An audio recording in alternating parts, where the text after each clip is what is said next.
Telugu young directors ఛానల్కి స్వాగతం సుస్వాగతం. సినిమా రివ్యూ మై వ్యూలో భాగంగా ఈ రోజున ఏప్రిల్ 29వ తారీఖున రిలీజ్ అయినటువంటి సింగిల్ అనే సినిమా గురించి మనం మాట్లాడుకుందాం. ఈ సినిమాలో శ్రీ విష్ణు హీరోగా యాక్ట్ చేశాడు, మరొక హీరోగా కూడా అని చెప్పచ్చు. అంటే ఇద్దరు సినిమా స్క్రీన్ మొదలటి నుంచి చివరి దాకా కనిపిస్తారు కాబట్టి ఇద్దరు హీరోలు అనొచ్చు మనం. వెన్నెల కిషోర్ అండ్ శ్రీ విష్ణు ఇద్దరు యాక్ట్ చేసినటువంటి సినిమా. కేతికా శర్మ అండ్ మరొక హీరోయిన్ ఇవానా, తర్వాత విటి గణేష్, రాజేంద్ర ప్రసాద్, ఇలా చాలా పెద్ద క్యారెక్టర్లు 4-5 కనిపిస్తూ ఉంటాయి. కార్తిక్ రాజ్ అని ఆయన డైరెక్ట్ చేశాడు. ఈ సినిమా యొక్క విశ్లేషణ చెప్పడానికి నేను కొద్దిగా లేట్ అయింది. కారణం ఏంటంటే ఈ తర్వాత వచ్చే ఎపిసోడ్స్లో ఈ భక్త కన్నప్ప అనే సినిమా మీద కొన్ని ఎపిసోడ్స్ చేద్దామని అనుకుంటున్నాను. దాని మీద కొంచెం ఆలోచన చేస్తా, సినిమాలు మళ్ళీ చూస్తూ దాని మీద వచ్చిన రివ్యూస్ కానీ కామెంట్స్ కానీ చూడటం వల్ల కొంచెం లేట్ అయింది. సరే, ఆ విషయం తర్వాత నేను మీకు తెలియజేస్తాను. ఇప్పుడు ఈ సింగిల్ అనే సినిమా గురించి, ఆ సినిమా ఎలా ఉంది, దాని కథ ఎలా ఉంది, ఎందుకు ఇలాంటి ఫలితం వచ్చింది ఏంటనేది మనం ఒకసారి చూద్దాం. ఈ సింగిల్ సినిమా కథ ఏంటో మొట్టమొదటి తెలుసుకోవడానికి ప్రయత్నిద్దాం. ఈ సింగిల్ సినిమా కథ చాలా సింపుల్. ఒక బ్యాంకు ఉద్యోగి, విజయ్ అనే బ్యాంకు ఉద్యోగి, అతనికి బాల అనే ఫ్రెండ్స్, చాలా ఇద్దరు క్లోజ్ ఫ్రెండ్స్ ఉంటారు. ఇతనికి చిన్నతనం నుంచి కూడా ఒక్క ఫ్రెండ్ కూడా, అంటే గర్ల్ ఫ్రెండ్ కూడా దొరకదు. ప్రేమిద్దాం అనుకున్న అమ్మాయి ప్రతి అమ్మాయి కూడా దూరం అయిపోతూ ఉంటుంది. సో ఇతని యొక్క ఫ్రెండ్ బాల ఆల్రెడీ ఒక అమ్మాయిని ప్రేమిస్తాడు. ఆ ప్రేమ ఫలించే దశలో ఉండగా ఇతనికి పట్టలేదు, నాకు బాధపడుతూ ఉంటాడు అన్నమాట తన దగ్గర.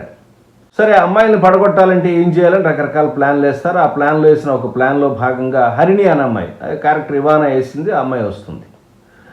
యాక్చువల్గా ఇతను ఒక అమ్మాయిని చూస్తాడు, హీరో విజయ్. ఆ అమ్మాయి ఎవరంటే ఒక కార్ల కంపెనీలో ఎగ్జిక్యూటివ్గా పనిచేస్తుంది. ఆ అమ్మాయికి ఒక పర్సనల్ ప్రాబ్లం పెట్టారు, ఏదో మదర్కి ఏదో హెల్త్ ప్రాబ్లం ఉంటుంది, దాని డబ్బులు సంపాదించాలి, 4-5 కార్లు బుక్ చేసినట్టయితే ఒక నెల రోజులుగా ఆపరేషన్ చేయించాలి అనేటువంటి టార్గెట్తో ఉంటుంది.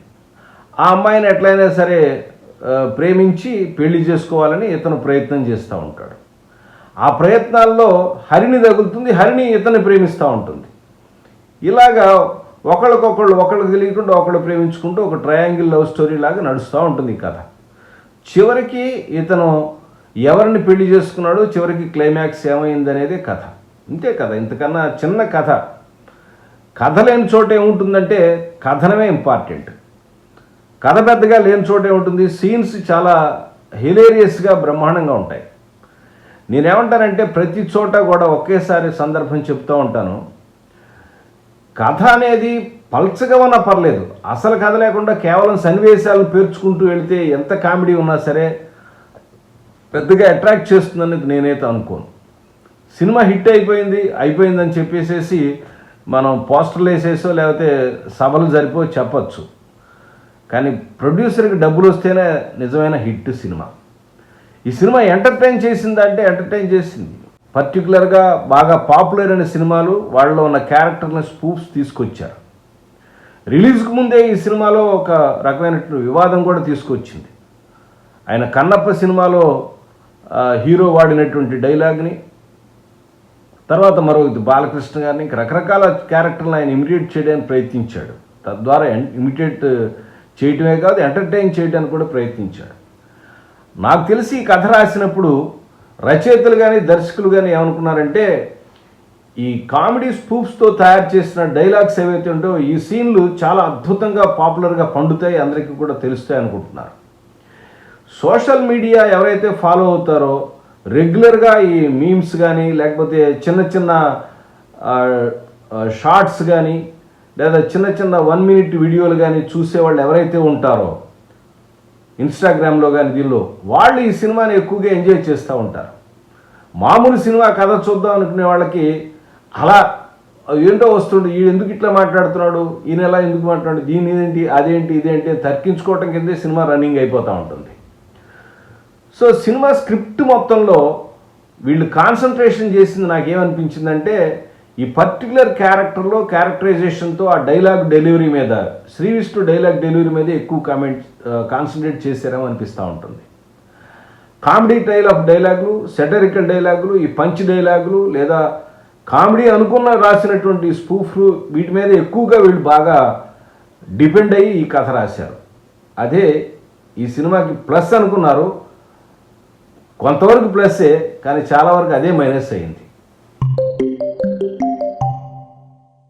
ఈ సినిమా చూస్తున్నప్పుడు నాకు అనిపించింది ఏంటంటే, శ్రీ విష్ణు ఒక మంచి ఎనర్జీ ఉన్నటువంటి, అతనికి ఒక ప్రత్యేకమైన టైమింగ్ ఏర్పాటు చేసుకున్నటువంటి ఆర్టిస్ట్. ఇదివరకు రవితేజ ఉండేవాడు, అతను ఒక టైప్ ఆఫ్ రోలింగ్, అంటే డైలాగ్ రోల్ అవుతున్నా సరే అదొక స్టైల్గా డెవలప్ చేసుకున్నాడు. ఇతను కూడా డైలాగ్ని మింగేస్తూ కూడా ఇదొక స్టైల్ డెవలప్ చేసుకున్నాడు. ఇది ఒక స్టైల్ అలవాటైపోయింది. ఇదివరకు బిగినింగ్ స్టేజెస్లో, చాలా ఎర్లీ స్టేజెస్ ఆఫ్ సినిమాలో ఎవరైనా డైలాగ్ స్పష్టంగా పలకపోయినా, డైలాగ్స్ వినిపించకపోయినా, రోల్ అవుతున్నా దాన్ని డిఫెక్ట్గా తీసుకునేవాడు.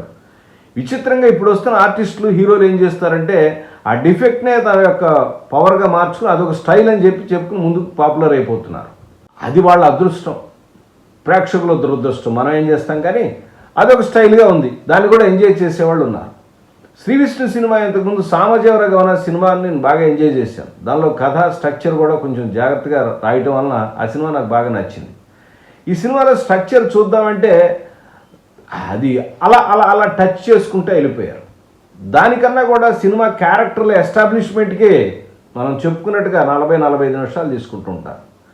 ప్రధానంగా నాకు కనిపించే లోపం ఏంటంటే, చాలా సినిమాలో ఇద్దరే క్యారెక్టర్లు కనిపిస్తూ ఉంటారు. ఎవరో వెన్నెల కిషోరు, శ్రీ విష్ణు, వీళ్ళిద్దరి మీదే కామెడీ నడుస్తూ ఉంటుంది. ఏది పెట్టినా వీళ్ళిద్దరి మీదే పెట్టడం. సినిమాలో మిగతా పాత్రలు కూడా ఉన్నాయి కదా, మిగతా వాళ్ళ సన్నివేశాలు వాళ్ళతో కూడా అల్లుకోవచ్చు కదా, కామెడీనే అల్లుకోవచ్చు. ఇది ఒక ప్రాబ్లం. ఇలాగే ఇంతకుముందు వచ్చిన సారంగపాణి జాతకం అనే సినిమాలో కూడా ఉంది. దానిలో కూడా హీరో మారుతాడు, కానీ కాంబినేషను మన వెన్నెల కిషోరే. అక్కడ కూడా చాలా సీన్లు అలాగే నడుస్తూ ఉంటాయి. విచిత్రంగా ఆ సినిమాలో కూడా హీరో కార్ల కంపెనీలో ఎగ్జిక్యూటివ్గా పనిచేస్తాడు. ఈ సినిమాలో అక్కడ హీరోయిన్ కూడా పనిచేస్తుంది. ఇక్కడ హీరోయిన్ కార్ల కంపెనీలో ఎగ్జిక్యూటివ్గా పనిచేస్తుంది, హీరో మాత్రం బ్యాంకు ఉద్యోగి. అంటే మిగతా వీళ్ళిద్దరూ కూడా బ్యాంకు ఉద్యోగులు. ఇదే తేడా. అంటే ఒకే టైప్ ఆఫ్ థాట్తో రకరకాల వాళ్ళు రాస్తూ ఉంటారు. ఒకే థాట్తో రాశారో లేదా ఇంతకన్నా ఎక్కువగా ఆలోచనలు రావట్లేదో, అక్కడ పనిచేసిన వాళ్ళు ఉన్నారో మనకు తెలియదు, కానీ ఇది కామన్గా ఉండే ప్రాబ్లం. ఆ సినిమా చూసినప్పుడు కూడా నేను అదే అభిప్రాయాన్ని వెల్లడించాను. ఎందుకంటే ఇద్దరి మీద ఎప్పుడు సీన్లు వస్తూ ఉంటాయి. ఎస్టాబ్లిష్ చేయడానికి గంటన్నర సినిమా తినేసేసారు. కథను నడపటం మీద కన్నా కూడా సీన్లో డైలాగు పంచి మీదే ఎక్కువ కాన్సన్ట్రేషన్ చేశారు. ఇది ఇంపార్టెంట్, ముఖ్యంగా చెప్పుకోవాల్సిన ఇంపార్టెంట్ పాయింట్ ఇది. సినిమా బిగినింగ్ నుంచి కథ పాయింట్ అంటే, అతనికి సమస్య ఉంది, పెళ్లి కావటం లేదు, పెళ్లిగాని ప్రసాద్ లాగా మిగిలిపోయాడు. అతను ఎవరో ఒక అమ్మాయిని, మంచి అమ్మాయిని చూసి ప్రేమించి పెళ్లి చేద్దాం అనుకున్నాడు. దాని మీద నుంచి వెళ్ళాలి కదా. ఇవన్నీ అక్కడక్కడే తిరుగుతూ ఉంటుంది. లవ్ ప్రయత్నాల కింద, అమ్మాయిని ఒప్పించడం కింద, ఇతను కట్టించడం కింద, ఆ ఇన్సూరెన్స్ చేయించడం కింద అక్కడక్కడక్కడక్కడే కథ తిరుగుతుంది. కథ ముందుకు కదంట. సరే అటు చేసి సెకండ్ హాఫ్ లాక్కొచ్చేసరికి ఇది రొమాంటిక్ కామెడీ జానర్లో అయ్యేటటువంటి సినిమాల్లో దాన్ని సెంటిమెంట్లో పడిపోతుంది, సెంటిమెంట్ డ్రామా అయిపోతుంది. ఇప్పుడు రాజేంద్ర ప్రసాద్ క్యారెక్టర్ దాన్ని తీసుకొచ్చి ఒక లారీ కేసు గుద్ది చంపేస్తారు. ఆ క్యారెక్టర్ నిజంగా బిగినింగ్ నుంచి వాడుకుంటే కనుక ఒకరికొకరు తెలియకుండా దోబూసులాడేటట్టుగా అద్భుతమైనటువంటి కామెడీని, హిలేరియస్ కామెడీ తీసుకురావచ్చు అనిపించింది నాకు చూస్తే. అన్నెసరికి లాస్ట్లో సెంటిమెంట్ పెట్టి, ఆ సెంటిమెంట్ దగ్గర అప్పటిదాకా ఉత్సాహంగా ఉన్నాడు, సెంటిమెంట్ పడంగానే డల్ అయిపోయాడు. అరే అని అక్కడి నుంచి క్యారెక్టర్లో ఆ ఊపి తగ్గిపోయింది. రొమాంటిక్ కామెడీకి ఉండకూడని లక్షణమే అదనమాట. క్యారెక్టర్లు తాము ఎక్స్ప్లోర్ చేసుకుంటూ ఉంటాయి, తాము తెలివితేటలు ఉపయోగిస్తూ ఉంటాయి, సమస్యల నుంచే పరిష్కరించుకుంటూ ఉంటాయి, పరిగెడతా ఉంటాయి, గిలిగింతలు పెడతా ఉంటాయి, తప్పు డిమికీలు తింటూ ఉంటాయి, గొడవలు పడుతూ ఉంటాయి. అన్ని రకాలైనటువంటి ప్రయత్నాలు చేస్తాయి క్యారెక్టర్లు. ఆ ప్రయత్నం కనిపిస్తుంది. సెంటిమెంట్ ఆయింట్మెంట్తో సెకండ్ హాఫ్ సినిమాని పడగొట్టేశారు సినిమా. ఈ సినిమా ద్వారా మన యంగ్ డైరెక్టర్స్కి, రైటర్స్కి నేను ఒక్కటే చెప్పదలుచుకున్నాను. కథ ఎంత సింపుల్గా ఒక సింగిల్ థ్రెడ్లోనే ఉండనండి, చాలా సింపుల్గా చెప్పండి. ఇలాంటి సినిమాలు లేవా, ఇలాంటి సినిమాలు ఆడలేదా అని కాదు. ఇలాంటి సినిమాలు పర్టికులర్గా రాజేంద్ర ప్రసాద్ సినిమాలు ఇదివరకు చాలా వచ్చేవి. రాలింగ నరసింహరావు గారితో చేసినవి, జంజాల గారితో చేసినవి, ఇంకా రకరకాల డైరెక్టర్లతో చేసినటువంటి సినిమాలు బోలెడు సినిమాలు ఉన్నాయి. మీరు చూడండి, మీరు ఆ సినిమాలు చూసి ఈ సినిమాలను పక్కన పెట్టుకు చూడండి. ఆ సినిమాల్లో కూడా కథ ఎంత పలచగా ఉందా, ఆ సినిమాల్లో సన్నివేశాలు అద్భుతంగా లేవా? కేవలం రాజేంద్ర ప్రసాద్ ఒక్కడే ఉండి కూడా సినిమాని ఆ మిగతా క్యారెక్టర్లతో కామెడీ పండించిన సన్నివేశాలు ఉన్న సినిమాలు బోలెడు సినిమాలు ఉన్నాయి. మరొకటి సైడ్ కిక్గా ఇంకొక క్యారెక్టర్ను కూడా, వెన్నెల కిషోర్ను కూడా పెట్టుకుని కూడా ఎందుకుని అంత పండించలేకపోతున్నారు? కేవలం కంటెంట్ రైటింగ్లోనే లోపం ఉంది.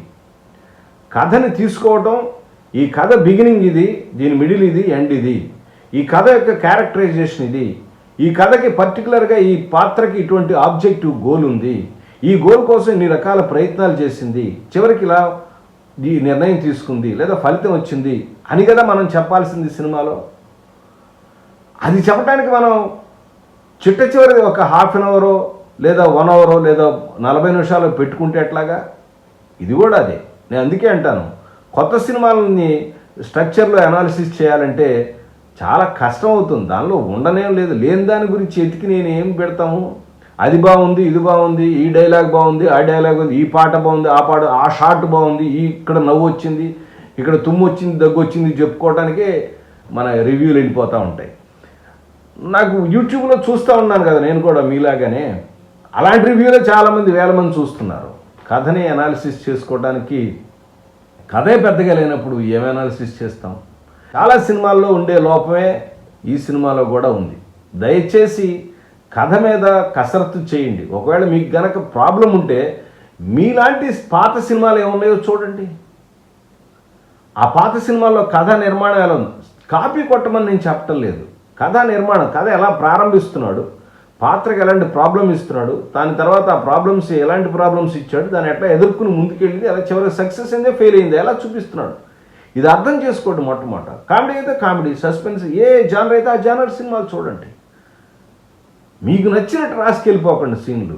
మీకు నవ్వు రావచ్చు కాక జనాలకు అందరికీ నవ్వు రావని ఎట్లా వస్తాయి? ఇది పెద్ద ప్రశ్న. ఇది ఈ సినిమా మీద నా అభిప్రాయం. నా అభిప్రాయంతో మీరు ఏకీభవించవచ్చు, వ్యతిరేకించుకోవచ్చు. మీ అభిప్రాయాలను ఇక్కడ కింద కామెంట్స్లో తెలియచేయండి. ఈ సినిమా ఒకసారి చూసి ఆనందించడానికి పనికొస్తుంది. ఓటీటీల్లో, థియేటర్లో డబ్బులు పెట్టి వెళ్ళేంత విషయం ఉందా అంటే మరొక కొత్త అంశంతో మళ్ళీ కలుస్తాను. అప్పటిదాకా నమస్కారం.